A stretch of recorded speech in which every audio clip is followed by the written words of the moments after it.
ये प्रार्थना की 62 के अंतर्गत की इसको नोटिफाइड, यानी कि अभी तक सांप के काटने की कोई नोटिफाइड बीमारी नहीं है, वो नोटिफाइड किया जाए।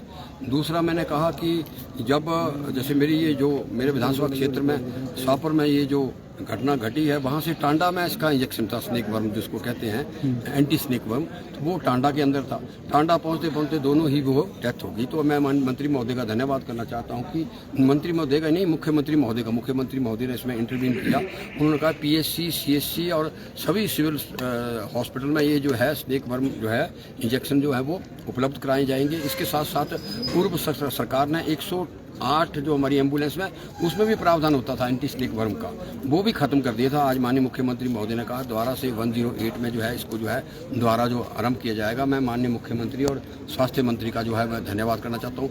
तीसरा मेरा प्रश्न ये था कि जो इसकी जो बीमारी के लिए इलाज होता है उसका जो कहते हैं, क्योंकि ये जो बीमारी के लिए जो मेडिसिन जो इंजेक्शन तैयार किया जाता है उसके लिए तमिलनाडु से ये इंजेक्शन आते हैं, और तमिलनाडु की जोग्राफी और टोपोग्राफी और हिमाचल प्रदेश की टोपोग्राफी में फ़र्क है। तो हमने कहा कि एक स्नेक पार्क जिसको कहते हैं, जिसमें ये इंजेक्शन तैयार किए जाते हैं, वो जिला कांगड़ा के चिड़ियाघर में डिपार्टमेंट ऑफ वाइल्ड लाइफ ने और इन्होंने ऑलरेडी वन विभाग ने स्टडी की हुई है। तो उसको लेकर हमने कहा कि उसकी, क्योंकि यहाँ का जो कोबरा है, खड़पा है, जो भी जितनी प्रकार की प्रजातियाँ पाई जाती हैं बड़े जहरीले हैं, और वो तमिलनाडु के अलावा यहाँ, तो इसलिए हमने कहा कि यहाँ ही उसकी जो है दवाई तैयार की जाए।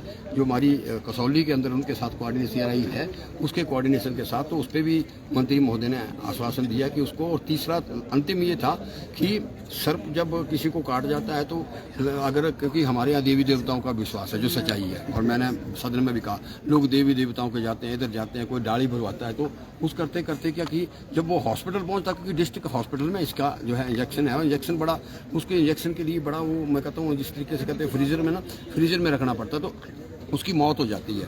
तो मैं मुख्यमंत्री और मंत्री महोदय का धन्यवाद करना चाहता हूँ कि उन्होंने रेवेन्यू मिनिस्टर की ड्यूटी लगाई कि रिलीफ मैनुअल में उसको 4 लाख रुपया नहीं मिलते थे। तो जो डॉक्टर की, उन्होंने कहा डॉक्टर की रिपोर्ट हो, फार्मासिस्ट की रिपोर्ट हो, उस रिपोर्ट को, और जो हमारा वहाँ का पटवारी या सेक्रेटरी पंचायत का है वो रिपोर्ट करेगा, तो उसको भी हम आश्वासन दिया कि उसको भी एग्जामिन करेंगे, और वो रिलीफ मैनुअल में उसको भी 4 लाख रुपया मिलना चाहिए। तो ये जो है नियम 62 के अंदर एक महत्वपूर्ण मैं चर्चा लाया।